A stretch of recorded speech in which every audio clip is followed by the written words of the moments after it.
गुजरात में आम आदमी पार्टी के प्रदेश अध्यक्ष ने प्रधानमंत्री नरेंद्र मोदी को अपशब्द कहे।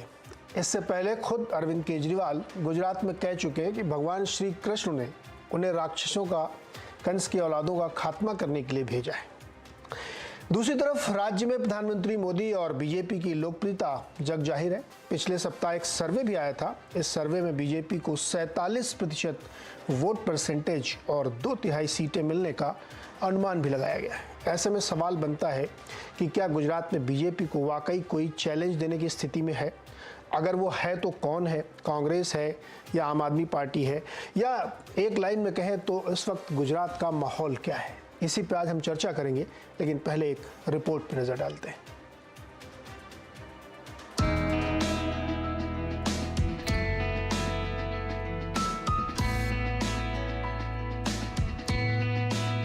प्रधानमंत्री नरेंद्र मोदी आजकल 15 दिन में एक बार गुजरात में दिख जाते हैं। रोड शो करते हैं, मंदिर में पूजा करते हैं, डांडिया में हिस्सा लेते हैं, हजारों करोड़ की योजनाओं का शिलान्यास करते हैं, जनसभा करते हैं और लोगों को याद दिलाते हैं कि कैसे पहले गुजरात ने उनके काम के आधार पर उनका साथ दिया और अब डबल इंजन की सरकार गुजरात को विकास का मॉडल बना रही है। मुझे वो दिन भी याद आ रहे हैं जब कुछ लोगों ने भरूच का विकास रोकने के लिए पूरी शक्ति लगा दी थी। भरूच अंकलेश्वर में उद्योगों की स्थापना में, उद्योगों के विस्तार पर बड़े बड़े रोड़े अटकाए थे। जब केंद्र में हमारी सरकार में गुजरात को नरेंद्र भूपेंद्र की डबल इंजन की शक्ति मिली तो ये सारे अवरोध हमने खत्म कर दिए भाइयों। इधर पंजाब की जीत से उत्साहित अरविंद केजरीवाल भी लगातार गुजरात के दौरे कर रहे हैं। केजरीवाल बीजेपी को टारगेट करने के लिए खुद को कृष्ण और बीजेपी को कंस की सेना बता रहे हैं। जिस दिन मैं पैदा हुआ उस दिन जन्माष्टमी थी, श्री कृष्ण जन्माष्टमी। बचपन में मेरी दादी मुझे घर में प्यार से, मेरा घर का नाम कृष्ण था, और भगवान श्री कृष्ण का भी अपार आशीर्वाद है मुझे। उन्होंने स्पेशल काम देके भेजा है, इन कंस की औलादों का सफाया करना है, इन राक्षसों का सफाया करना है। आज के जमाने के जो राक्षस हैं इनका सबका सफाया करना है। अपने नेता के बयान से उत्साहित होकर आपके प्रदेश अध्यक्ष गोपाल इटालिया तो केजरीवाल से भी एक पायदान नीचे उतर गए। उन्होंने प्रधानमंत्री को लेकर आपत्तिजनक बात कह दी कि क्या भूतकाल में कभी भी किसी भी बड़ा प्रधान ने ऐसा नौटंकी किया है वोट देने जाने के लिए? ये नीच किस्म का आदमी यहाँ पे रोड शो कर रहा है और दिखा रहा है कि कैसे मैं पूरे देश को सी बना रहा हूँ। सी फॉर, समझ लीजिएगा। बीजेपी पहले से ही केजरीवाल को हिंदू विरोधी साबित करने में जुटी थी। अब आपके प्रदेश अध्यक्ष ने नए सिरे से हमला करने का मौका दे दिया है। ये अरविंद केजरीवाल जी और आम आदमी पार्टी वो लोग हैं जिन्होंने कहा था वो हिंदुस्तान के राजनीति के चरित्र को बदलने आए हैं। देश के लोकतांत्रिक तरीके से चुने हुए प्रभावशाली और कर्मठ प्रधानमंत्री को अगर नीच कहा जाए, और वह भी एक बार नहीं कई बार, एक वीडियो में गोपाल इटालिया जो उनके अध्यक्ष हैं गुजरात के, कई बार प्रधानमंत्री जी को नीच शब्द कह के संबोधित कर रहे हैं। यह कहीं न कहीं आम आदमी पार्टी की मानसिकता को दर्शाता है।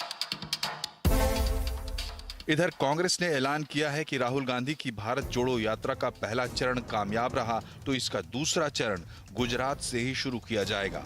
पिछले चुनाव में गुजरात में कांग्रेस को करीब 41% वोट और 77 सीटें मिली थी। उस वक्त आपकी उपस्थिति नाम भर के लिए थी, लेकिन इस बार कांग्रेस अभी तक एक्टिव नहीं दिख रही है। तो क्या उसने लड़ाई से पहले ही हथियार डाल दिए हैं? क्या इस बार मुकाबला बदलकर बीजेपी बनाम आप हो जाएगा? सवाल ये भी है कि मोदी को उनके गढ़ में केजरीवाल कोई कड़ी चुनौती भी दे पाएंगे या फिर तगड़े मुकाबले का एक महज माहौल बनाया जा रहा है। तो इसी बात बातचीत होगी, और बातचीत के लिए जो हमारे मेहमान, मैं आपसे उनसे परिचय करा देता हूँ। अम्बेडकर यूनिवर्सिटी में प्रोफेसर अभय दुबे जी हमारे साथ हैं, वरिष्ठ पत्रकार हर्षवर्धन त्रिपाठी, राजनीतिक विश्लेषक रवि श्रीवास्तव, प्रशांत गढ़वी और वरिष्ठ पत्रकार जपन पाठक। आप सबका बहुत बहुत स्वागत है। आज मैं थोड़ा सा ये सोच रहा हूँ कि वरिष्ठता क्रम की बजाय अपने गुजराती पत्रकार मित्रों से शुरू किया जाए, क्योंकि माहौल वहीं का समझना है। तो प्रशांत जी, आपने सुना है रिपोर्ट में किस किस तरीके की बातचीत, भाषा का इस्तेमाल वहाँ पे अब हो रहा है। माहौल क्या है इस समय गुजरात का? देखिए, सबसे पहले तो ये वाणी के ऊपर ही बात करते हैं, क्योंकि नाचे बोले बावरी जुबान, फिर जूत खाए कपाल, ऐसा हमने हिंदी में सुना हुआ है। तो जैसे जैसे इलेक्शन नजदीक आता है, कहीं ना कहीं मतलब जुबान फिसल जाती है लोगों की। ये दशा और दिशा, राजनीति की दशा और दिशा दोनों बदल रहे हैं आजकल। पिछले एक दशक से मैं ये देख रहा हूँ। डेफिनेटली आज तक गुजरात में माहौल ऐसा रहा है कि दो मुख्य धारा के पक्ष रहे हुए, भारतीय जनता पार्टी और कांग्रेस। आम आदमी पार्टी इस बार पहली बार बहुत ही एग्रेसिवली इलेक्शन लड़ने का ट्राई कर रही है। बहुत ही अच्छा पेनिट्रेशन कर रही थी, कहीं ना कहीं घुसने का ट्राई अच्छा किया है। गांधीनगर, हमारे अहमदाबाद के मतलब जो नेबरिंग एक जो सिटी है, उसका एक कॉर्पोरेशन का इलेक्शन था, उसमें बहुत ही एग्रेसिवली अच्छा परफॉर्मेंस दिया। सीटें नहीं आई, सफलता नहीं मिली। इससे पहले नगर निकाय का जो चुनाव था, उसमें सूरत में एक पर्टिकुलर मतलब समाज के हिसाब से उनको थोड़ी सफलता मिली थी। तो उनका पेनिट्रेशन अच्छा जा रहा था। एक नैरेटिव भी ऐसा हो गया था कि भी आप एक ऑप्शन के तौर पे उभर रहा है। लेकिन जिस तरीके से देखिए, इससे पहले भी कुछ एक इश्यू पे उन्होंने बीजेपी की ऑफिस कमलम पे जाके तोड़फोड़ की थी, और वो भी एक बहुत बड़ा इश्यू बन गया था। ठीक उसी तरह अभी आप देख रहे हो कि नेताओं की जुबान फिसल रही है और कहीं ना कहीं न बोलने वाले शब्द भी आ रहे हैं, खास करके प्रधानमंत्री के लिए। डेफिनेटली ये वीडियो बहुत पुराना है। गोपाल इटालिया का जो है 2019 का वीडियो है। तब गोपाल इटालिया कुछ भी नहीं थे, सिर्फ एक स्टूडेंट लीडर थे। लेकिन अब ये प्रदेश अध्यक्ष है। नो डाउट, वो ये जब आप पॉलिटिक्स में आते हो तो आपके वीडियो के और पुराने जो भी रिलेशन वो कहीं ना कहीं बाहर आने वाले हैं। लेकिन अभी माहौल उतना नहीं बन रहा है गुजरात में। डेफिनेटली इलेक्शन बहुत नजदीक है, कभी भी अनाउंस हो जाएगा। कोड ऑफ कंडक्ट ये महीने में कभी भी बैठ सकता है। बट वो जो माहौल दिखना चाहिए वो सिर्फ पॉलिटिकल पार्टीज के बीच में है, जनता के बीच में नहीं है। और मैं खुद मानता हूं गुजरात में ओनली 1%, मतलब 1% लोगों के बीच में ही चुनावी माहौल रहता है चुनाव तक। फिर बाकी किसी के बीच में 5.5-6 करोड़ की जनता है, 4.5 करोड़ के आसपास वोटर है। लेकिन सिर्फ 1%, 5 लोगों के लाख लोगों के बीच में ही चुनावी माहौल रहता है। लेकिन यस, ये सब देखना पड़ेगा जैसे जैसे चुनाव नजदीक आता है। मैं मेरे सामने वाले प्रतिस्पर्धी को कितना कीचड़ उछालता हूँ, सभा में जाके इतना कीचड़ उछाल के नहीं प्रशांत, ये तो ठीक है कि राजनीतिक शब्दावली ऐसे बदलती है, आगे पीछे की सब चीजें खोली जाती हैं। लेकिन चुनाव बहुत दूर नहीं है, मेरे ख्याल में 7-8 हफ्ते ही दूर होगा। ऐसे में पल्स आने लगती है। जो लोग ग्राउंड पे काम कर रहे हैं उनको समझ में आता है कि माहौल क्या बन रहा है वहाँ पे। तमाम दिल्ली के पत्रकार वहाँ पे डेरा डाले हुए हैं, तो एक मोटा मोटा सेंस मिलने लगता है। जो अभी हमने सर्वे की चर्चा की वो सी वोटर का सर्वे है, लाइव ट्रैकर उनका चलता है, 47% वोट बता रहे हैं वो। तो आप लोगों का असेसमेंट क्या है? वो 1%, देखिए पतीली में चावल 1 ही 2 देखे जाते हैं, उससे पता चल जाता है। पूरी पतीली के चावल थोड़ी देखे जाते हैं। नहीं, बिल्कुल आपने ठीक बोला। लेकिन मैंने जो बोला ना कि माहौल बन रहा है, इसीलिए देखिए आपका पेनिट्रेशन बढ़ रहा था। आप कांग्रेस आपको कहीं नहीं दिखेगी, ऐसा एक माहौल भी हो गया कि कांग्रेस कहीं नहीं है, फिर भी उसको 32% वोट अभी भी आपकी स्क्रीन पे दिखाई जाता है। तो एक धीरे धीरे वो नैरेटिव और माहौल बनता जा रहा है। लोग भी राह देख रहे हैं इस बार मुद्दे की आधार, मतलब मुद्दे की राजनीति लोग देख रहे हैं, क्योंकि ये 27 साल से डेफिनेटली बीजेपी का शासन है। एंटी इनकम्बेंसी कहीं ना कहीं है। महंगाई, बेरोजगारी, जो हर स्टेट में जो मुद्दे होते हैं, ये स्टेट में भी इस बार पहली बार, क्योंकि आपके आने के बाद आम आदमी पार्टी ने जो उनका एक कैंपेनिंग रन शुरू किया है, जो शिक्षा पे बात कर रहे हैं, आरोग्य पे बात कर रहे हैं, दिल्ली मॉडल पे बात कर रहे हैं, फ्री बिजली की बात कर रहे हैं, तो एक ऐसा माहौल बन गया कि जहां पर जो इलाका, जो अर्बन में कुछ इलाके ऐसे हैं जहां बीजेपी के अलावा कोई कभी नहीं है, मतलब कांग्रेस तो वहां सिर्फ कैंडिडेट खड़ा करने के लिए खड़ा करते हैं, वहां भी हमको सुनने को मिलता है कि भाई आपको ऑप्शन के तौर पे सोचा जाए। तो मेरा सवाल यही है कि आप कांग्रेस का रिप्लेसमेंट बनना चाहता है, मतलब लड़ाई 2 नंबर की है कि सरकार बनानी है किसी को? आप भी अभी ऐसा बोल रहा है कि कांग्रेस और बीजेपी की मिली भगत है, एक दूसरे के साथ बहुत ही मतलब गठबंधन है, तो कांग्रेस ने कभी काम नहीं किया तो हमको कांग्रेस के तौर पे देखो। तो ये क्लियर है कि वो लोग भी 2 नंबर पे बैठना चाहते हैं। तो ये क्लियर है क्या ये सब राजकीय पार्टी ने मान लिया है कि बीजेपी सरकार बना रही है, तो और कोई उनको चैलेंज नहीं दे रहा है और कोई चैलेंज वो एक्सेप्ट नहीं कर रहे हैं, तो अभी से वो रणछोड़ बन गए? ये पूरे चुनावी माहौल में वो लोग रणछोड़ बन गए क्या? जी जपन, आपका असेसमेंट क्या कहता है, माहौल क्या है? नहीं, मैं कंफ्यूज नहीं करूंगा ना आपको ना दर्शकों को। यहाँ पे जो सी वाटर का सर्वे हुआ, इसके सिवा टाइम्स नाउ का सर्वे हुआ, एक जी का सर्वे, ना मैं और ये प्रशांत साथ में ही थे स्टूडियो में। और पिछले 1.5-2 साल में जितने भी इलेक्शन हुए, 9 विधानसभा के बाई इलेक्शंस हुए, लोकल इलेक्शंस हुए, सिविक इलेक्शंस हुए, जिला पंचायत, तालुका पंचायत, नगर पालिका, ये सब, और लोकसभा तो हम जानते ही है 26 में से 26। तो ये सारा एक ही दिशा में इंगित कर रहा है कि भाजपा यहाँ वापस आ रहा है, यानी कि BJP is going to retain the state. ये बड़ी साफ फीलिंग अभी यहाँ दिखाई दे रही है। बीजेपी को एज सच कोई चैलेंज, या फिर बीजेपी अपने खुद के लिए चैलेंज बन जाए कि ओवर कॉन्फिडेंट हो जाए या कंप्लेसेंसी में रह जाए या मोदी जी जिता देंगे और ग्राउंड वर्क हम ना करें, इस तरह से जो बीजेपी खुद ही के लिए खुद की चैलेंज बन जाए वो बात अलग है। अदरवाइज बीजेपी काफी स्ट्रॉन्ग फुट पे यहाँ पे है। और ये सारे डेटा के आधार पे कह रहा हूँ, मैंने कहा 9 विधानसभा के बाई पोल्स पिछले 2 साल में हुए, तो 9 में से एक में भी बीजेपी 2017 में नहीं जीती थी और सारों में जीती, और कहीं में -400 थी, वहां पे 60,000 का मार्जिन लिया। और वो सारे जो 9 सीट्स थे वो ज्योग्राफिकली और सोशियो पॉलिटिकल दृष्टि से देखे तो भी अलग अलग सेक्शंस में वो बटी हुई थी। ऐसा भी नहीं था कि कोई एक सेक्शन में ही बीजेपी ने वो रिजल्ट लाया था। लोकल इलेक्शन में तो बिल्कुल क्लीन स्वीप बीजेपी की यहाँ पे थी। रूरल में, अर्बन में 2015 के लोकल इलेक्शन में ये था कि रूरल में बीजेपी नहीं जीती, अर्बन में जीत रही है, लेकिन वो भी क्लीन स्वीप था। इसके सिवा आप नरेंद्र भाई की लीडरशिप देखें, और गुजरात का एक स्वभाव है स्टेबिलिटी का कि वो जल्द अपना माइंड 5 साल के बाद चेंज नहीं करते, जो हम राजस्थान और पंजाब में देखते हैं 5-5 साल में वो लोग बदल देते हैं। एक्सेप्शंस होते हैं लेकिन ज्यादा बड़े तौर पे। तो गुजरात का जरा स्टेबिलिटी वाला भी नेचर है। मुझे तो लगता है जपन भाई एक चीज और बताइए कि ये और जी मैं समझ गया आपकी पॉइंट। एक सवाल आपसे और, ये जो 27 साल से वहाँ सरकार है और आप कह रहे हैं कि अभी भी एक तरफा लोगों का मूड उसी तरफ है, तो क्या बहुत काम सरकार ने किया है वो है, या मोदी जी का ऑरा, उनकी पर्सनालिटी, उनकी पॉलिटिकल कैपिटल इतनी बड़ी कि उसके सामने बाकी लोग बौने हैं और कुछ कर नहीं पा रहे हैं, ये है क्या रीज़न, क्या है मतलब कारण इतना ज़्यादा इतने लंबे 3 दशक के एंटी इनकम्बेंसी अब प्रो इनकम्बेंसी बन रही है? ये एंटी इनकम्बेंसी तो देखिए है वो रहेगी, क्योंकि पंचायत से लेके पार्लियामेंट तक अगर एक ही पार्टी का शासन है तो गंदगी होगी, या वो स्ट्रे कैटल हो गए, या खेत में कोई वो आ रहे होंगे कोई जानवर, या फिर पासपोर्ट ऑफिस के लिए कोई प्रॉब्लम हो। यानी मैं उदाहरण दे रहा हूँ कि लोकल से लेके सेंट्रल गवर्नमेंट तक का जितना भी असंतोष है वो तो रिफ्लेक्ट होगा बीजेपी के सामने, और इसीलिए ऑपोजिशन पार्टी के सिग्निफिकेंट वोट्स अभी भी दिखा रहे हैं।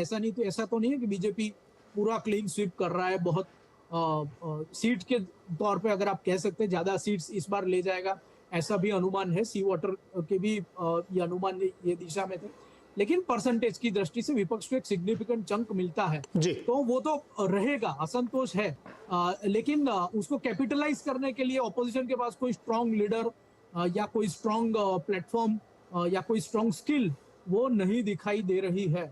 और अगर हम कहें कि डिलीवरी तो सेटिस्फैक्टरी बड़े बड़े तौर पे तो है। एक तो स्टेबिलिटी दे पाती है बीजेपी, अंदर लड़के 5 साल से पहले ही चुनाव आ जाए वो स्थिति नहीं होती है। इसके सिवा लीडरशिप है, नरेंद्र भाई की लीडरशिप है, नरेंद्र भाई तो फेस है बीजेपी के।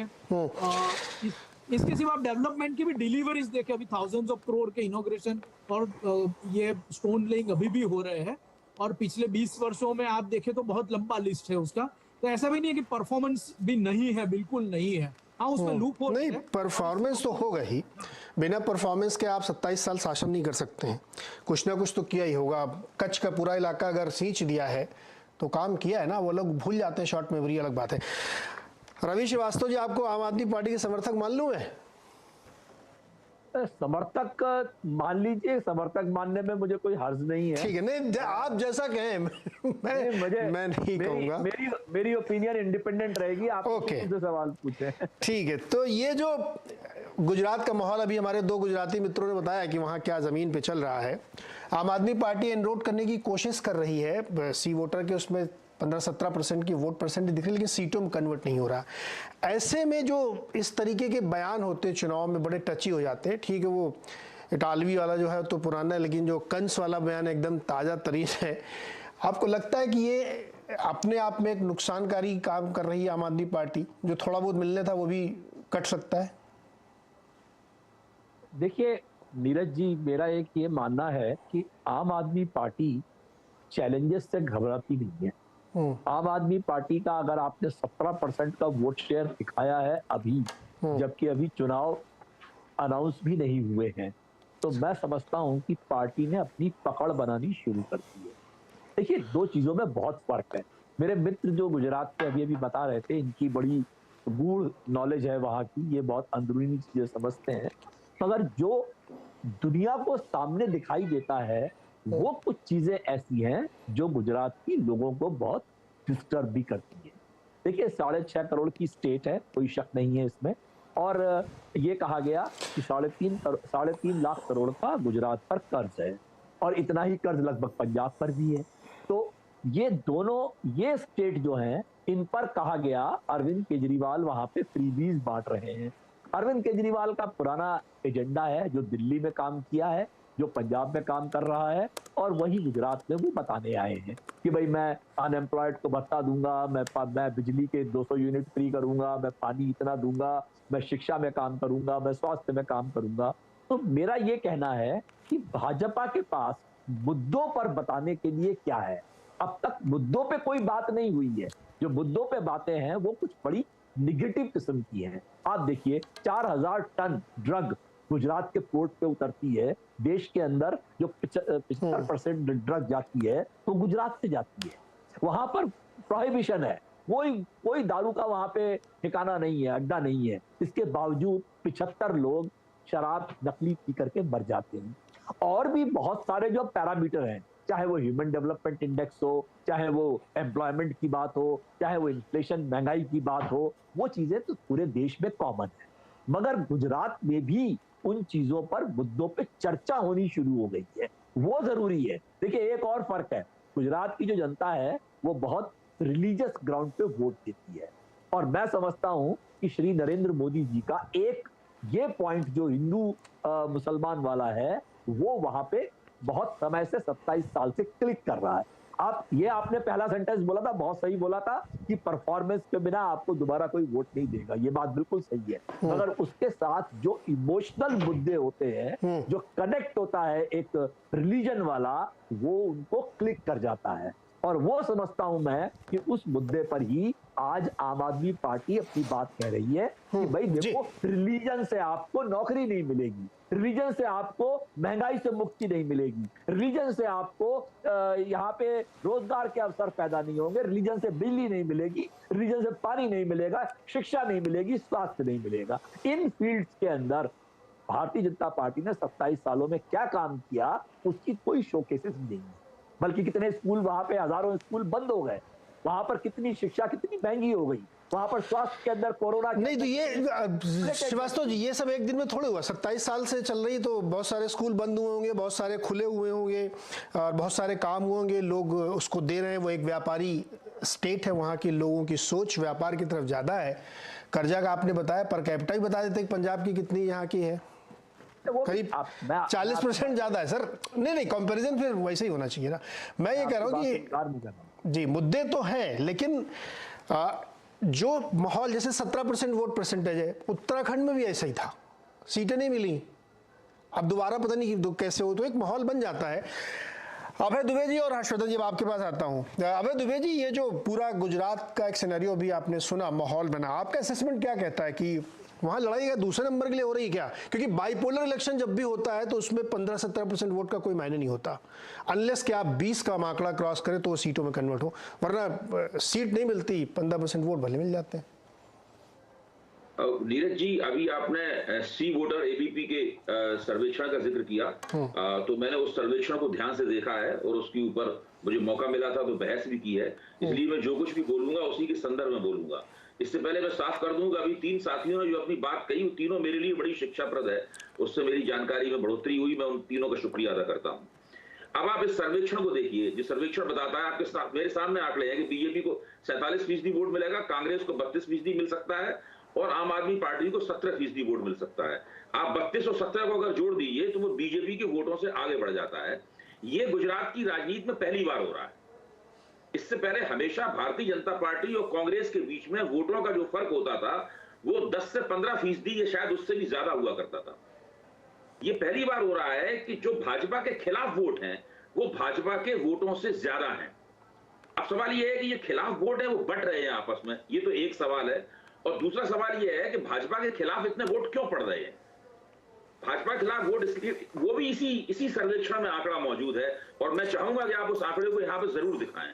वो बड़ा दिलचस्प आंकड़ा है, इस आंकड़े पर हम लोग बहस भी कर चुके हैं। वो आंकड़ा ये है कि जब लोगों से ये पूछा गया कि आप भूपेंद्र पटेल सरकार से खुश हैं, सरकार बदलना चाहते हैं या नहीं बदलना चाहते, तो 35% लोगों ने कहा कि वो भूपेंद्र पटेल सरकार से नाराज हैं और सरकार बदलना चाहते हैं।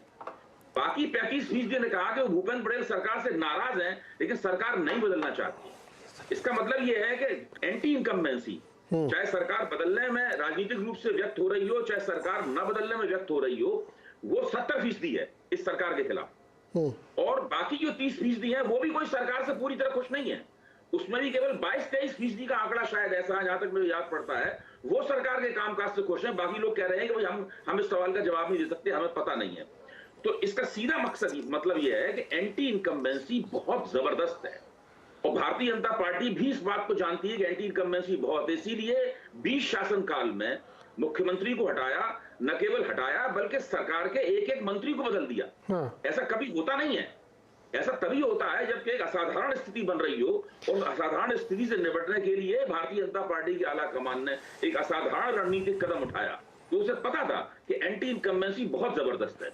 अब प्रधानमंत्री जो खुद 12 साल तक गुजरात के मुख्यमंत्री रह चुके हैं, सारे देश में बड़े लोकप्रिय हैं, वो इस वक्त चुनाव में कितनी मेहनत कर रहे हैं आप अंदाजा लगाइए। आपने जो भूमिका बनाई थी वो भूमिका ही बताती है कि प्रधानमंत्री जम के चुनाव मैदान में कूदे हुए हैं, जबकि अभी चुनाव कैंपेन का, चुनाव मुहिम का जो विधिवत उद्घाटन होना सर वो तो हर चुनाव में कूदते हैं सर। नहीं, मैं आपकी बात मान रहा हूं, हर चुनाव में कूदते, मैं बता रहा हूं कि इस चुनाव हम तो इस चुनाव के संदर्भ में देखिए ना, अगर उन्होंने विशेष रूप से मेहनत ना कर रहे होते तो आप ये दिखाते भी नहीं। आपने विशेष रूप से आपने जो भूमिका बनाई है उसी में जोर दिया गया है कि प्रधानमंत्री किस तरीके से बार बार गुजरात जा रहे हैं, किस तरीके से बड़े बड़े उद्घाटन कर रहे हैं, बार बार कह रहे हैं सब बातें। तो अब सवाल ये है कि वो भूपेंद्र और नरेंद्र की सरकार तो बता रहे हैं, रूपानी और नरेंद्र की सरकार के बारे में कुछ नहीं बता रहे हैं। तो मेरा कहना ये ठीक है, वो तो उनका पूरा अधिकार है। मेरा कहना यह है कि गुजरात में बीजेपी सांसद में है, ये सर्वेक्षण बता रहा है सर। क्योंकि वोट इनकम्बेंसी बढ़ रही है। पूरी बात कर लूं, क्योंकि एंटी इनकम्बेंसी बढ़ रही है। आप गुजरात 4 हिस्सों में बटा हुआ है, सौराष्ट्र है, कच्छ है, उत्तर गुजरात है, दक्षिण गुजरात है। इस सर्वे में आप चारों क्षेत्रों के आप आंकड़े देख लीजिए, हर जगह जो भाजपा विरोधी वोट है वो भाजपा को मिलने वाले वोटों से ज्यादा है। तो ये इस बात ये हम लोगों को सोचना ये चाहिए पत्रकार के तौर पे कि जिस सरकार के खिलाफ 70% एंटी इनकम्बेंसी है वो जीत क्यों रही है। ये है रहस्य का विषय, चर्चा तो होनी है। ये रहस्य तो मैं आपसे पूछूंगा ना, आपने तो अभी जो सैद्धांतिक विश्लेषण किया, जब दोबारा आऊंगा तो मैं प्रैक्टिकल विश्लेषण करूंगा। लोकसभा में भी 32-35% वोट करके 303 सीटें आती है, उत्तर प्रदेश में भी आधे आदमी उनके खिलाफ वोट करते हैं, तब भी वो बहुत बड़ी संख्या में जीत जाते हैं। तो ये प्रैक्टिकल पहलू, लेकिन मैं दोबारा आऊंगा। तो हर्षवर्धन तिवारी क्या बहुत बड़ी संख्या में नहीं जीते, गलतफहमी है ये। नहीं सर, अरे सुनिए ना सर, गलतफहमी के शिकार नहीं है, केवल मीडिया शिकार है गलतफहमी। सर सुनिए, मीडिया बिल्कुल शिकार नहीं है सर। सर मीडिया बिल्कुल शिकार नहीं है सर। अरे सुनिए तो सर, 47% वोट परसेंट यही सी वोटर दिखा रहा है और सीटें 135-145 दिखा रहा है, 2/3 पहुंच रही हैं। तो खैर वो हम लोग दोबारा आएंगे तो मैं आपसे यही सवाल पूछूंगा, हर्षवर्धन तिवारी क्या बीजेपी दिक्कत में है क्या? सर अगर नहीं, मैं दुबे जी, अगर मान लीजिए आप कह रहे हैं कि 50-60-70% लोग भी उनके अगेंस्ट में है, जो कि सर्वे में दिखता है, उससे फर्क नहीं पड़ रहा ना सर। प्रैक्टिकल एनालिसिस ये है कि वो जीत रहे हैं और भयानक सीटों से जीत रहे हैं सर्वे के मुताबिक। मैं नहीं कह रहा हूं, जो सर्वे दिखा रहा है। तो आप उसी आंकड़े पे बने रहिए, आप वो आंकड़ा मत देखिए जो डिफिकल्ट आंकड़ा। नहीं, मैं दूसरा देख रहा हूं। मैं तो ये भी देख रहा हूं कि 17% वोट, आपने खुद ही कहा 8 हफ्ते दूर है। अरे मैं तो आज कर रहा हूं सर दुबे जी, मैं आज एनालिसिस करो, कल परिस्थितियां बदल जाएंगी तो हम लोग वैसे ही एनालिसिस करेंगे। हमारा लोगों का तो जो तथ्य इस समय मौजूद है उस पर मैं कर रहा हूं। जैसे कि आम आदमी पार्टी को 17% वोट मिल रहे, कोई इंकार थोड़ी कर सकता है, लेकिन सीट कितनी मिल रही है? 2। इस बात से आप कैसे इनकार कर सकते हैं कि भाजपा के खिलाफ 70% एंटी इनकम्बेंसी? मैं इससे कहां इनकार कर रहा हूं सर, मैं तो ये कह रहा हूं कि अगर 30% वोट भी पा रहे हैं और 47% के साथ सीटें आ रही हैं तो दिक्कत है ना सर फिर। नहीं नहीं नहीं, 40 सीटें मिल रही हैं, आप तो केवल यही कह रहे हैं। तो वही तो सर्वे कह रहा है सर, मैं तो वही कहूंगा जो सर्वे कह रहा है। 70% एंटी इनकम्बेंसी, ये क्यों नहीं कह रहे हैं? उसका मैं क्या करूं 70% एंटी इनकम्बेंसी का, अगर सीटें नहीं मिल रही दूसरी पार्टी को तो समझ में आएगा। नहीं, जैसे समझ में आएगा। 4 पार्टियां चुनाव लड़ रही हैं, उत्तर प्रदेश में भी 4 दल लड़े थे, सबका जोड़ लिए तो उनसे ज्यादा होगा, लेकिन नफा के नुकसान क्या हुआ? एनीवे, हर्षवर्धन, क्या बीजेपी सांसद में है क्या, जैसा दुबे जी कह रहे हैं? इस पर तो हंसने के सिवा क्या कहा जाएगा। अगर कोई कहे कि गुजरात में बीजेपी सांसद में, तो इस पर सिर्फ हंसा जा सकता है। आज की तारीख में कोई चमत्कार हो जाए, कुछ अलादीन का चिराग घिस के निकल जाए तो हो सकता है। लेकिन 2-3 बातें बड़ी महत्वपूर्ण हैं जिसको ध्यान में हमेशा रखना चाहिए। और इस सर्वे पर चूंकि हम भी लगातार बात करते रहे, उसको हमने भी देखा है, तो बहुत स्पष्ट है कि जब प्रधानमंत्री नरेंद्र मोदी का चेहरा आता है तो 60% गुजराती कहीं और नहीं जाता है। यही सर्वे कह रहा है। 100 में 60 गुजराती नरेंद्र मोदी के अलावा किसी और की बात नहीं करता है। तो एक ये महत्वपूर्ण आंकड़ा है जिसके आगे सारे समीकरण, सारे विश्लेषण ध्वस्त होते हैं। दूसरी महत्वपूर्ण बात जो है, बहुत लोगों को ध्यान से उतर जाता है, वो समझते हैं कि 27 साल से अगर भारतीय जनता पार्टी है तो वो नरेंद्र मोदी की अगुवाई में है। अभी शायद किसी ने कहा कि वो नरेंद्र मोदी की हिंदुत्व की राजनीति लगातार चल रही है। नरेंद्र मोदी से पहले भारतीय जनता पार्टी का कांग्रेस के साथ जो अंतर था 1995 से लेकर 2017 के सभी चुनाव में करीब 10% है। कहीं 10 से ऊपर होगा, कहीं 10 से कुछ नीचे होगा। पिछला चुनाव जो था उसमें करीब 7.5-8% का फासला है। यानी जब पूरे देश में माहौल बना, जब लगा कि एकदम 3 लड़कों के साथ एक लड़का यानी 4 लड़के मिलकर पूरी गुजरात की राजनीति बदल देंगे, तो 7.5-8% ज्यादा मत मिले। और वो 7.5-8% यानी करीब 50 के पास पहुंचते हैं। आमने सामने के मुकाबले में अब, और चूंकि मैं कुछ इतिहास से बता दूं, वहां बड़ा रोचक है कि भारतीय जनता पार्टी की जो सीटें जीती हुई हैं, जब वो 99 पे सिमट गई थी, मैं सिमटना कह रहा हूं उसको, 182 में 1 लाख से ज्यादा के अंतर से उसने सीटें जीती हैं। यानी भारतीय जनता पार्टी को जिन जीती हुई सीटों पर जो अंतर है वो 1 लाख से ज्यादा है। आज की तारीख में जो समीकरण दिखते हैं उसमें भारतीय जनता पार्टी बहुत आसानी से, और मैंने पहले भी कहा था, फिर से दोहरा रहा हूं, मैंने पहले भी कहा था कि हो सकता है कि जो आज तक का रिकॉर्ड है, जिसको खाम के जरिए कांग्रेस ने हासिल किया था, जिसके बाद कांग्रेस की राजनीति ध्वस्त हो गई, वो रिकॉर्ड भी इस बार भारतीय जनता पार्टी तोड़ सकती। और जो ये समीकरण है कि आम आदमी पार्टी को वोट मिल रहे हैं, कांग्रेस को वोट मिल रहे हैं, तो क्या आम आदमी पार्टी और कांग्रेस मिलकर चुनाव लड़ रहे हैं? विश्लेषण तो ऐसे नहीं हो सकता है ना। विश्लेषण तो इसी तरह से होगा, या तो हम बात करें कि आम आदमी पार्टी इतनी बड़ी हुई या कांग्रेस इतनी बड़ी हुई। अब आम आदमी पार्टी इतनी बड़ी सर्वे में क्यों दिख रही, ये एक लाइन बोल के मैं अपनी शुरुआती टिप्पणी खत्म करता हूं। दरअसल कांग्रेस की अकर्मण्यता, कांग्रेस की निराशा, हताशा, कांग्रेस की रणनीतिक विफलता और गुजरात छोड़कर पूरी ताकत राहुल गांधी की भारत जोड़ो यात्रा को मजबूत करने में लगाने की वजह से जो एक वैक्यूम है, जो एब्सेंस ऑफ अपोजिशन है, उसकी वजह से आम आदमी पार्टी जो बहुत लाउड होते हैं, बहुत तीखे हमले करते हैं, बहुत नीचे तक चले जाते हैं, वो वाली राजनीति दिख रही है। दिल्ली से थोड़ा ज्यादा दिखती है। शायद ये भी एक वजह होगी कि आम आदमी पार्टी बहुत तेजी से बढ़ती हुई पार्टी दिख रही है। लेकिन मेरा आज भी मानना है, और जो सर्वे में भी दिख रहा है, कि अगर 1-2 सीट भी पा जाए आम आदमी पार्टी तो ये बहुत बड़ी बात होगी।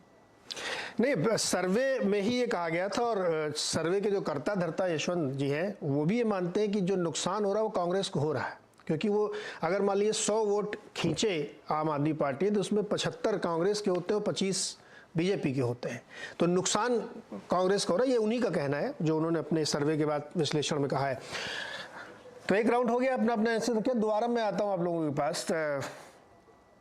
बताइए प्रशांत जी, ये रहस्य क्या है जिस पर अभी बड़ी देर हमारी दुबे जी की चर्चा हो रही थी, कि अगर एंटी इनकम्बेंसी में मान भी लूँ कि भाई बहुत अलग अलग इलाकों में अलग अलग ग्रुप्स में लोग नाराज, लेकिन एंड ऑफ द डे फिर विन वही हो जाता है। ये क्या चक्कर, क्या वहाँ के लोगों का क्या सोच कैसे बदल जाती है मतदान के दिन एकदम से?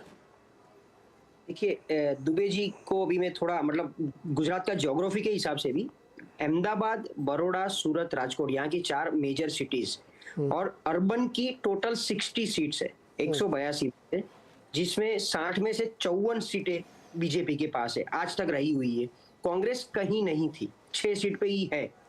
आम आदमी पार्टी जो पेनिट्रेशन कर रही है वो भी अर्बन में बहुत कम कर रही है, सूरत एक को छोड़ के। सूरत में इसलिए कि उसका प्रदेश अध्यक्ष सूरत से है, और अभी जो हम बात कर रहे थे 2017 में जो 99 में सिमट गई, तब एक बहुत बड़ा अलग माहौल था, पाटीदार समाज का आंदोलन, जो पूरे देश में भी कहीं ना कहीं उसकी इफेक्ट आई थी और चला था।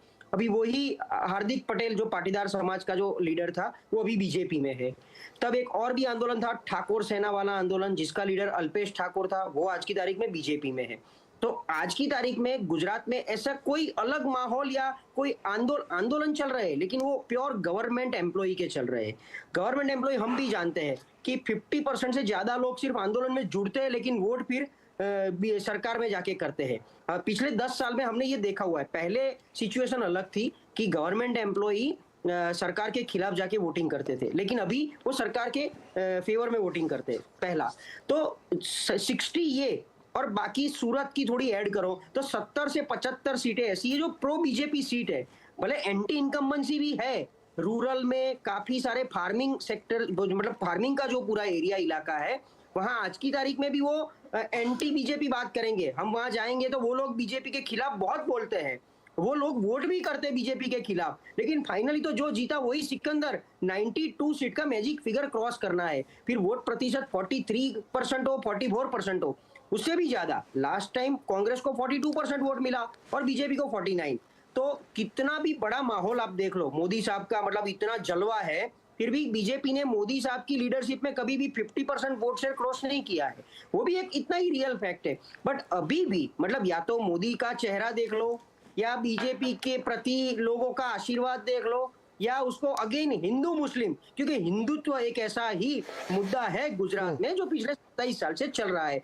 आज की भी बात करूं, मोदी साहब गुजरात में है, 2 दिन से उनकी जितनी भी सभाएं हो रही है वहां पर उन्होंने एक ही बात को दोहराया है कि गुजरात में 20 साल से कर्फ्यू किसी ने नहीं देखा है। अब देख लीजिए, उन्होंने वापिस टच कर लिया, कर्फ्यू किसी ने नहीं देखा है। 2012 में उन्होंने यहाँ एक सभा में ऐसा बोला था कि गुजरात में अगर कांग्रेस की सरकार आएगी तो अहमद मियां पटेल चीफ मिनिस्टर बनेंगे। तो वापिस उन्होंने एक इमोशनल कार्ड खेल दिया, अहमद मियां पटेल।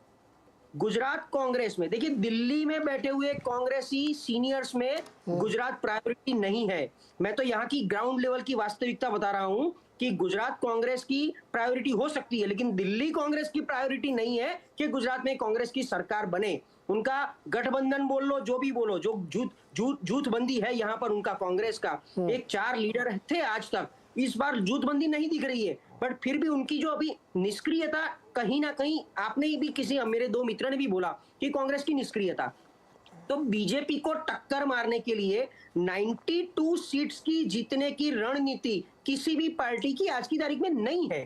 चलो, ये सी वोटर का सर्वे तो बहुत कुछ ज्यादा बता रहा है, लेकिन यस कैसे बता रहा है वो भी मैं आपको एग्जांपल के तौर पे बताता हूँ कि 2 मिनट सर, 2 मिनट। 2017 के इलेक्शन में 30 सीटें ऐसी है जो 300 से 3000 की लीड में जीत हासिल की है, जिसमें से 20 सीट बीजेपी के पास है, 11 कांग्रेस के पास है। आम आदमी पार्टी वो सीट पे ज्यादा फोकस कर रही है जिसमें कांग्रेस को डैमेज होगा, वो इनडायरेक्टली बीजेपी को जाएगा। तो जो बीजेपी 99 पे थी, जो आज 111 पे है, क्योंकि वही कांग्रेस की एमएलए भाजपा में है, तो 111 अकबंद रहते हैं, उसमें 2, 4, 5 सीटों का बढ़ावा होगा, तो 115, 120 तक तो इजीली पहुंच सकती है। आम आदमी पार्टी जो पेनिट्रेट कर रही है, जो कैंपेनिंग कर रही है, उसका बेनिफिट बीजेपी को 120 तक पहुंचा देगी। ये एक अलग एंगल है। अब जबर सर, आपका एनालिसिस, ये मुद्दा क्या है? कौन सा? गुजरात में चल क्या रहा है? फ्री बिजली अट्रैक्ट नहीं कर रही। अभी बता रहे प्रशांत जी कि आम आदमी पार्टी की वजह से तो और फायदा होगा उनको, तो मुफ्त की बिजली, मुफ्त का चिकित्सा, मुफ्त का स्कूल, ये सब कुछ काम नहीं कर रहा है क्या? देखिए, अगस्त में जब बारिश का मौसम था और बीजेपी बड़ी रैलियां नहीं कर रही थी, इतनी तौर पे इतनी ज्यादा नहीं जितनी और महीनों में करती है। तब एक आम आदमी पार्टी को खुला मैदान मिला था गुजरात में। उनकी छोटी छोटी सभाएं बंद हॉल में होती थी और एक तरह से नई पार्टी है तो नई बातें, अरविंद केजरीवाल की भी यहाँ पे कनेक्टिविटी बढ़ी अगस्त में, तो उन्होंने ये फ्री वाली सारी स्कीम्स इंट्रोड्यूस की। तो इसके साथ एक नई चीज होती है तो उसका भी आकर्षण होता है और उनकी स्कीम के बारे में काफी चर्चा इसलिए भी हुई कि उस बार कोई काउंटर कैंपेन नहीं चल रहा था। कांग्रेस तो अभी भी आप देखिए कि सेंट्रल लीडर्स नहीं आ रहे, कैंपेन नहीं कर रहे थे, लेकिन अगस्त में ये माहौल था कि बीजेपी भी इतना एग्रेसिव नहीं था। तो तब उनको मैं कहता हूँ अर्ली पीक आ गया उनका, और उनको जो अच्छा quality press coverage, quality tom tomming, quality narrative उनका जो चलना था वो तब चल गया। उसके बाद तो आम आदमी पार्टी का मैं समझता हूँ कि डिक्लाइन है और उसका जो नैरेटिव या जो डिस्कशन चल रहा है वो सारे रॉन्ग पॉइंट में चल रहा है। जैसे ऑटो रिक्शा में गए कि जाना था और यहाँ पे पुलिस कह रही थी कि आपको सिक्योरिटी हमें देनी है तो आपने ही मांग की है तो आप कार में जाइए, तो वो झगड़ा हो गया तो उसकी वजह से आप चर्चा में आ गया। अब ये गोपाल इटालिया का जो वीडियो आया है उससे आम आदमी पार्टी चर्चा में है। तो ये अलग अलग चीजें अब उनके जो दिल्ली के मिनिस्टर ने जो बयान दिया था उसकी वजह से चर्चा में है। तो जो मुफ्त की स्कीम का जो क्वालिटी नैरेटिव जो आपने अगस्त में बिल्ड किया था उसके बाद सितंबर में और जैसे बारिश गई बीजेपी ने भी अपनी कनेक्टिविटी काफी बढ़ाई उसके बाद, और वो बढ़ाने वाले ही थे बारिश के बाद। और इसके साथ साथ आपकी जो क्वालिटी नैरेटिव था, जो क्वालिटी संदेश था कि हम इतना कुछ देने वाले, वो सब की जगह अब ये पूरा आप देख रहे हैं कि किस तरह का मैसेजिंग जा रहा है। तो मेरे ख्याल से आप डिक्लाइन पे है या फिर स्टेडी है जो अगस्त में उसने गेन कर लिया वो। बीजेपी इज गेनिंग मोर और बीजेपी का जो गोल है 52% से ज्यादा उन्होंने परसेंटेज वोट लिए थे लोकल इलेक्शंस में जो 1 साल 1.5 साल पहले हुए जी, और 62% से ज्यादा वोट्स उन्होंने लोकसभा में लिए थे जो 2019 में हुए। तो बीजेपी का बड़ा गोल ये है कि इस इनके बीच का कोई चंक वो विधानसभा के इलेक्शन में बरकरार रखे अपनी जो सेना है कार्यकर्ताओं की, उसके जरिए अपने मेंबर्स के जरिए। तो बीजेपी अपने 52 to 62% वाले टारगेट पे कायम है। ठीक है, और आप और कांग्रेस के बीच में सेकंड नंबर के लिए फाइट हो ऐसा अभी दिख रहा है। दुबे जी मैं एक छोटा सा ब्रेक ले लूं या अभी आप जवाब देंगे, मैं सवाल पूछूं? छोटा ले लूंगा ब्रेक एक?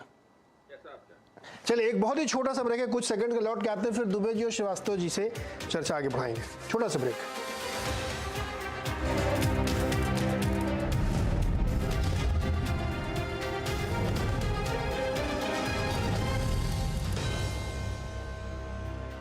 डॉक्टर साहब आप तो जीनियस हो। अच्छा, फ्यूचर एक्सप्रेस में आप सभी का स्वागत है। FNO मार्केट का हर एक्शन 2790 से चलकर 3006 के आसपास, आप इसमें 250 अंकों के आसपास का मूव देख चुके हैं। कॉल ऑप्शन ले या पुट ऑप्शन। 17550 का जो कॉल है वो 85 to 90 के आसपास खरीदारी कर सकते हैं। फिलहाल निफ्टी पे वेट एंड वॉच करना चाहिए। जानिए किन स्टॉक्स में होगी आपकी जबरदस्त कमाई। 3300 के नीचे अर्ली क्लोज अगर आए तो आप शॉर्ट करके यहाँ पर जा सकते हैं। देखिए फ्यूचर एक्सप्रेस।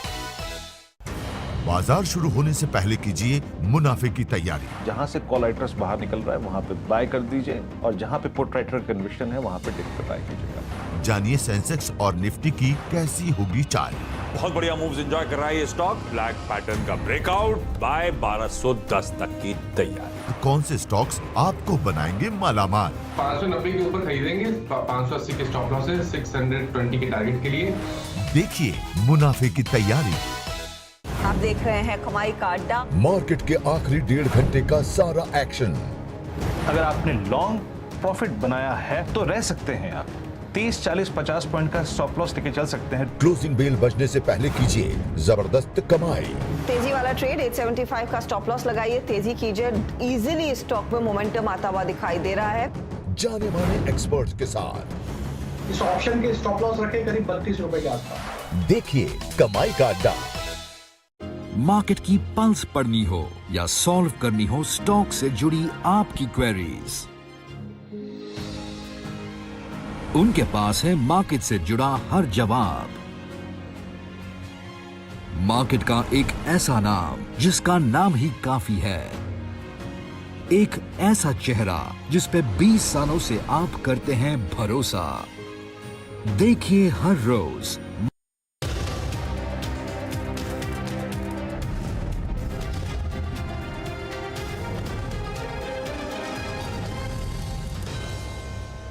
स्वागत है एक बार फिर से और आज हम जानने की कोशिश कर रहे हैं गुजरात में माहौल क्या है। दुबे जी, आपने कहा था कि एक रहस्य है, उस पर चर्चा होनी चाहिए। सर वो रहस्य क्या है ये बताइए, कैसे जीतते हैं लोग? इस वक्त तो बिल्कुल मेरे सामने ये बात बहुत साफ है कि गुजरात में आज की तारीख में जब ये सर्वेक्षण हुआ था तो राजनीतिक विकल्पहीनता की स्थिति है। लोग नाराज हैं, लोग इस सरकार को नहीं चाहते, चाहे किसी का करिश्मा हो, कुछ भी हो। ये सब मीडिया में कही जाने वाली बातें हैं, इन बातों में कोई सच्चाई नहीं है। इस बात को मैं हर तरह से साबित कर सकता हूं, लेकिन इतना मौका होता नहीं है इतना बोलने का और अपनी बात कहने का। गुजरात में लोग नाराज हैं, चूंकि उनके सामने कोई, इसीलिए 35% लोग ऐसे हैं जो कह रहे हैं हम इस सरकार से नाराज हैं, लेकिन इस सरकार को बदलना नहीं चाहते। अभी वो उन्हें विश्वास नहीं है कि जिन लोगों को वो चुनेंगे वो लोग ठीक होंगे कि नहीं होंगे, या वो चुनाव जीत भी पाएंगे कि नहीं जीत पाएंगे। जो एंटी इनकम्बेंसी है, इन आंकड़ों के मुताबिक, मैं केवल इन्हीं आंकड़ों में बोल रहा हूं, वो स्पष्ट रूप से बटी हुई है एंटी इनकम्बेंसी। जो एंटी इनकम्बेंसी बढ़ जाने की वजह से भाजपा को बहुत जबरदस्त लाभ हो रहा है। घुमा फिरा के सब साथियों ने ये बात कही भी है, और ये हमारे लोकतंत्र की एक दुर्गति हो गई है कि सरकार आंकड़े में, आंकड़ा साफ बताता है कि सरकार घटिया है, निकृष्ट है। बीच में पूरी की पूरी सरकार बदली भी जा चुकी है इसीलिए, लेकिन वो फिर भी जीत रही है, जिस पे लोग गदगद होकर ताली बजा रहे हैं, बजाय इसके एक अफसोस व्यक्त करें कि ऐसी सरकार वापस क्यों आ रही है। भले ही आप नरेंद्र मोदी दिल्ली में बैठे हुए, गुजरात में हुकूमत करेंगे नहीं। गुजरात में तो कोई भूपेंद्र पटेल करेंगे या कोई और दूसरे पटेल करेंगे, वो तो कोई जैन करेंगे, वो करेंगे हुकूमत। तो ये एक मीडिया का जो सरकारीकरण हुआ है, ये उसका सबसे बड़ा प्रमाण है कि सरकार स्पष्ट रूप से है, खुद भाजपा का आला कमान मान रहा है कि घटिया सरकार है, इसीलिए बीच में बदला गया था उसको, जो है, और पूरी तरह बदला गया था। इसके बावजूद चूंकि वो कुछ चुनावी जो व्यवस्था है भारत के अंदर, जिसमें कहा गया था जो जीता वही सिकंदर वाली स्थिति है, तो इसलिए वो वापस आ रही है और उसमें सब लोग गदगद होकर ताली बजा रहे हैं, और गुजरात की जनता कह रही है कि सरकार घटिया और खराब। नहीं तो दुबे जी, जिता तो वही लोग रहे ना फिर, जिनको हम ये मान के चल रहे कि सरकार बहुत खराब है। और ये बस निवेदन केवल ही, आपकी बात सही है, कौन 27 साल से वही लोग वोट दे रहे हैं ना। आंकड़े साफ बता रहे हैं कि भाजपा चुनाव जीत रही है। नहीं, अगर आंकड़े स्पष्ट मैं एक भाजपा चुनाव जीत रही है। हाँ नहीं, वो ठीक है। मैं एक और सवाल कह रहा हूँ कि अगर मान लीजिए, कह रहा हूं कि ये जो जीत है, अंग्रेजी में एक वर्ड होता है पायरेट विक्ट्री, अंग्रेजी में एक शब्द होता है, मैं हिंदी इसका समतुल्य हिंदी शब्द नहीं बोल पा रहा हूं अभी। तो ये जीत ऐसी ही जीत है जो कि मजबूरी की जीत है, बिल्कुल विकल्पहीनता है। अगर विकल्पहीनता पब्लिक के पास क्यों है, वो क्यों नहीं? दुबे जी हो जाता नहीं, तो दुबे जी दो खड़े हैं ना, कांग्रेस उनके पास है जिसने कभी वहां पर राज किया था, तो उसको क्यों नहीं देते वोट? भाई वो तो काम, देखिए मैं आपकी बात का मतलब, जब माधव सिंह सोलंकी और जीना भाई दारजी ने खाम की रणनीति बनाई और उन्होंने 149 सीटें हासिल की वहां पे, उस जीत में बहुत सारी पराजयें छिपी हुई थी, और ये हमेशा होता है, हम लोग इस बात को समझ नहीं पाते। वो एक ऐसी जीत थी जिसने पटेल समाज को और ऊंची जातियों को, पटेल समाज जो 14-15% है, ऊंची जातियां जो 10% हैं, उनको नाराज करके 80 के दशक के आखिर तक भाजपा का जनाधार बना दिया। उसके ऊपर हिंदुत्ववादी गोलबंदी की इमारत खड़ी की गई, उसके बाद से भाजपा लगातार चुनाव जीत रही है। ये एक चुनावी हकीकत है, इससे इनकार नहीं किया जा सकता। और भाजपा ने वहां पर भाजपा सरकार ने बहुत अच्छा काम भी किया है, बहुत ऐसी बात नहीं है। लेकिन ये जो सरकार है 5 साल की, जो इस वक्त इनकम्बेंट गवर्नमेंट है, इस सरकार ने काम अच्छा नहीं किया। इस सरकार से जनता खुश नहीं है, ये हकीकत इस आंकड़े से सामने आती है। और बार बार ये मोटे मोटे सुर्खियों में ये आंकड़ा बताता है, लेकिन हमारे जो मीडिया समीक्षक हैं वो इस आंकड़े पे गौर नहीं करते, बस यही कहते हैं कि भाजपा जीतने वाली है, भाजपा वापस आ रही है। मेरा कहना है वो तो हकीकत है ही, लेकिन दूसरी दुबे जी देखिए, नहीं मेरा इसमें डिसएग्रीमेंट है। आपने 2-3 आरोप मीडिया में लगा दिए कि मीडिया का सरकारीकरण हुआ है, और मीडिया सिर्फ सर देखिए, वो मुझे नहीं पता किसका सरकारीकरण। मीडिया वो देखेगी जो अंक उसके सामने है और जो प्रैक्टिकली दिख रहा है। किताबों में भी तो हम लोग पढ़ते हैं कि विश्लेषण करना चाहिए, 70% अगर सरकार से खुश नहीं है लोग तो सरकार हार जानी चाहिए में तो फिर वो हो गया कि बुआ जी के मूछे होती तो चाचा होते। ये विश्लेषण हम थोड़ी करने बैठे हैं, हम तो वो विश्लेषण करेंगे जो हमें नंबर्स पे दिख रहा है। हमें नंबर्स पे दिख रहा है कि भाई ये होने वाला है, हम ये जानना चाहते हैं ऐसा क्यों हो रहा है। हमारा विश्लेषण यहाँ तक सीमित होगा। बुआ जी के मुंह से निकल आई है, नहीं निकली ना सर, वो चाचा नहीं कहा जा रहा है।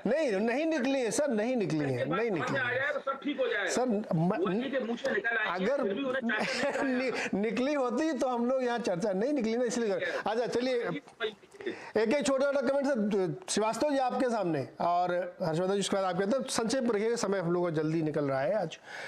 श्रीवास्तव जी, इतनी चर्चा के बाद भी निष्कर्ष वही निकल रहा जो अभी गुजराती लोग हमारे पत्रकार भाई कह रहे हैं और अभी दुबे जी भी कह रहे हैं कि सच्चाई है, लेकिन हमको वो विश्लेषण भी करना चाहिए। तो वो विश्लेषण तो आप तो कर ही रहे हैं, लेकिन फायदा उसका नहीं हो रहा है। देखिए, आज ही जो मोदी जी का बयान है, पहली बात तो ये जो एक सर्वे है उसके ऊपर हम लोग सारी चर्चा कर रहे हैं, मेरे ख्याल में ये भी बड़ा लॉस साइटेड है, क्योंकि सर अब दूसरा सर्वे नहीं तो मैं क्या करूं, आएंगे तो हम लोग उस पर भी करेंगे, और भी सर्वे आएंगे, उसके बाद आप उस पर चर्चा भी करेंगे। स्थिति ये है कि जैसा आज मोदी जी ने कहा कि 20 साल से गुजरात ने कर्फ्यू नहीं देखा, तो ये सच है कि 20 साल से गुजरात ने कुछ 1,500 लोगों का खून होते भी नहीं देखा, या 1.5 साल या 20 साल में लोगों ने एक बोगी जला करके 55 लोगों को मरते हुए भी नहीं देखा। तो ये एक स्थिति ऐसी है कि मतलब उन्होंने इस बात का क्रेडिट लिया कि 20 साल से कर्फ्यू नहीं लगा तो उसके लिए ये कारण है, पर सच्चाई ये नहीं है। आज आप देखिए कि देश की दुर्गति का एक बहुत बड़ा कारण, देखिए गुजरात के जो बिजनेसमैन हैं, 28 बिजनेसमैन जिन्होंने लाखों करोड़ रुपए लेकर के जो देश से भी फरार हो गए और देश के बैंकों को डुबा दिया, तो ये एक मुद्दा भी है। एक एबीजी शिपयार्ड है, इसका 22,000 करोड़ रुपए का स्टेट बैंक ऑफ इंडिया का लोन डिफॉल्ट करके ऋषि कमलेश अग्रवाल जो है वो बैठे हुए हैं। तो ये स्थिति पूरे देश में नहीं है।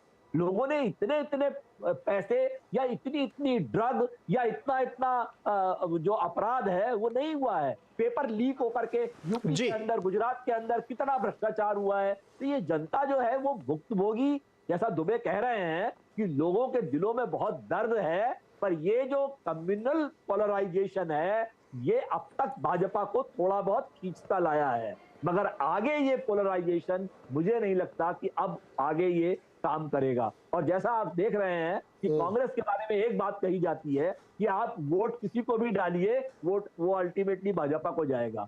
इस बार भी गुजरात की असेंबली के अंदर कई एक इसका क्या मतलब है, इसका क्या मतलब ये क्या मतलब किसी को डालिए उधर जाएगा? नहीं जाता है ना सर। अरे नहीं सर, आपके मध्य प्रदेश में चला गया, कर्नाटक में चला गया, गोवा में चला गया, रोकिए ना फिर। अब ये तो मतलब देखिए, चला गया 9 राज्यों में श्रीवास्तव जी ठीक है, कानून की जो भी परिधि है उसमें जो भी होता हो, लेकिन फिर उनको रोके ना कांग्रेस। क्यों ऐसा होता है भाई? वो कांग्रेस का मसला है सर। मेरा ये कहना है कि लोगों में कांग्रेस के प्रति भी अब विश्वास नहीं है। इसके लिए आम आदमी पार्टी और तेजी से और मजबूती से अपनी बात को समझा पा रही है। ये बात, इसका नुकसान जो है वो भाजपा को होगा। श्रीवास्तव जी ये बात तो दिख रही है कि कांग्रेस को रिप्लेस कर रहे हैं, ये सर्वे बता रहा है कि वो कांग्रेस को रिप्लेस कर रहे हैं, इसमें कोई शक ही नहीं है। वो जितना वोट ले रहे हैं उसमें कांग्रेस का डेंट हो रहा है। हर्षवर्धन जी फाइनल कमेंट आपका सर।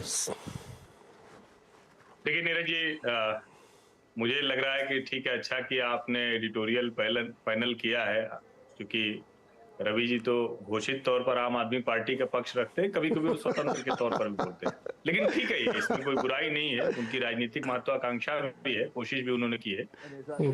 लेकिन मुझे लगता है कि अरविंद केजरीवाल की भाषा अगर हम लोग टीवी की चर्चा में इस्तेमाल करेंगे तो ये दुखद है। अरविंद केजरीवाल बोलेंगे हमारा सर्वे चुनाव हमें जिता दे रहा है। राजनीतिक विश्लेषक अगर ये बोलने लगे तो ये ठीक नहीं है। अरविंद केजरीवाल बोलेंगे कि एकदम से हमारे पास आईबी की रिपोर्ट आ गई है, राजनीतिक विश्लेषक बोलेंगे तो ये और खराब होता है। क्यों खराब होता है? क्योंकि जो गुजरात की जनता है या किसी भी राज्य में जब चुनाव चल रहा होता है, ऐसे ही मुझे उत्तर प्रदेश का याद है, हम लोग इसी आवाज अड्डा की बहस में हुआ करते थे, और चूंकि बहुत स्पष्ट दिख रहा था, हम सब बोल रहे थे, मैं तो सीट के हिसाब से भी बात कर रहा था, और उत्तर प्रदेश के बाद अगर किसी राज्य को मैं सबसे ज्यादा जानता हूं तो गुजरात जानता हूं। 2007 में इसी सीएनबीसी आवाज ने मुझे काम करते हुए रिपोर्टिंग के लिए भेजा था, और तब से सारे चुनाव में मैं वहां जाता हूं। मैं आपको दावे के साथ कह सकता हूं कि ऐसी कोई एंटी इनकम्बेंसी जैसी चीज आज की तारीख में तो नहीं। और जब हम कहते हैं कि गुजरात के लोग क्या, तो अभी शायद वो बात प्रशांत जी ने कही थी, बड़ी सुंदर बात कही उन्होंने। शायद ही आपको पीक टाइम में भी वहां कोई यूपी बिहार की तरह चुनावी माहौल दिखेगा, लेकिन शायद जैसे कहते हैं ना कि गुजराती बहुत कुछ देश में बदल रहे हैं, कल्चर तो यूपी बिहार से भी बहुत कुछ बदल रहा होगा, तो शायद उसकी वजह से थोड़ा झंडे बैनर वो सब बहुत कुछ दिखने लगा है। वरना गुजरात के तो कई गांव ऐसे हैं जहां प्रतिबंध है कि आप झंडे बैनर लगाएंगे तो पंचायत आपके ऊपर जुर्माना लगा देगी। मुझे लगता है कि गुजरात को समझना है तो जाके जरा देखिए, समझिए कि 50% लोग बिना किसी नागा, बिना किसी विराम, बिना किसी अंतराल के 27 साल से एक सरकार को दे रहे हैं और आप उसको हिंदू मुसलमान कहकर उस जनादेश को अपमानित करने की कोशिश करते हैं। और जो लोग जानते हैं, जो साबरमती रिवर फ्रंट है, वहां कालूपुरा के पास शराब की भट्टी पहले के लोगों को याद होगी, उस इलाके में निकलना मुश्किल होगा। आज चले जाइए, आपको हिंदू मुसलमान सब रात 10-11 बजे खाना खाने के बाद टहलते मिल जाएंगे। ये एक छोटा सा उदाहरण है, बाकी चुनावी अभी चर्चा और होगी, नतीजे आएंगे तो आपको समझ में आएगा कि जो कुछ दिख रहा है वही है। अलग सा दिखा के हम विश्लेषण करें, यही हर बार नहीं होता। नहीं, मैं आवाज अड्डा में तो मैं वही विश्लेषण करूंगा जो सर्वे की दिख रहा है। कल को और सर्वे आएंगे, अलग अलग सर्वे आएंगे, हम उस पर भी चर्चा करेंगे, बट आज तुम तो उसी दायरे में करेंगे। और कौन जीत रहा कौन हार रहा, ये तो अभी थोड़ा वक्त है, इसमें आएगा। और अभी बहुत कुछ बदल सकता है, सिचुएशन फ्लूइड होती है चुनाव में, सब कुछ ऐसे ना आज नहीं तय हो जाएगा। ये अंतिम सत्य भी नहीं है कि ये परिणाम जो सर्वे के हैं यही अंतिम सत्य है, बदलते रहेंगे। लेकिन जैसे जैसे सर्वे आएंगे, जैसे जैसे ओपिनियन पोल्स आएंगे, हम लोग उस पर चर्चा करेंगे और फिर देखेंगे क्या माहौल बनता है। तो जानने की कोशिश हमारा ये कि गुजरात में माहौल क्या है। बहुत बहुत शुक्रिया आप सब लोगों का हमारे साथ जुड़ने के लिए।